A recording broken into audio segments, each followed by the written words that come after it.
Hello everyone, welcome back to my channel. So in this video we will see how to read the output of a scenario that we have generated in the previous video. So for that you have to go to your SWAT project folder and go to scenarios, and then here whatever the scenario you have named, in that you can find the outputs in two folders. One is the tables out.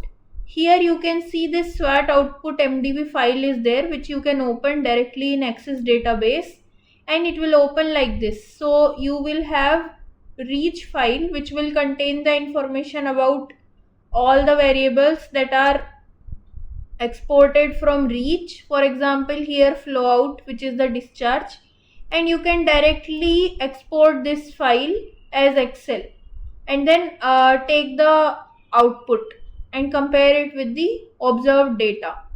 And then you also have the subbasin level outputs that are, let us say, PET, ET, soil, water at the end of the day. So those things are available. You can extract for as many as variables. There are around 84 variables. Here we have extracted only for few.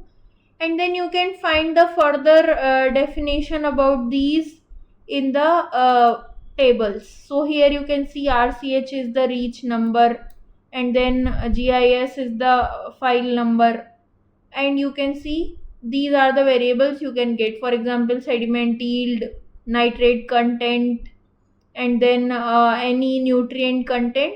So those things we can obtain regarding the quality and quantity parameters.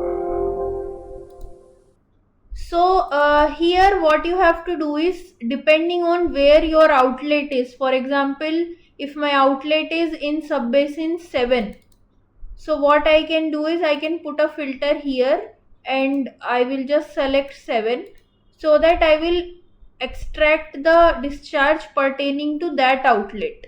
So you can get a daily discharge depending on how you have exported your results, daily, monthly, yearly. And you also have to see here that we have left some years as the warm up, so output will be available for the remaining years. So this is how you can read it. You can export the file in Excel, or you can export some particular columns in Excel, copy and paste. So that is simple. But there are other ways also to read the output. For example, you can see here text in out file. So here also you can find output.reach file. So it will give you the outputs for reach level, subbasin level and HRU level. So we can read it in our choice of programming language. You can read it as a text file, and you can export. For example, right now I am editing it with Notepad++.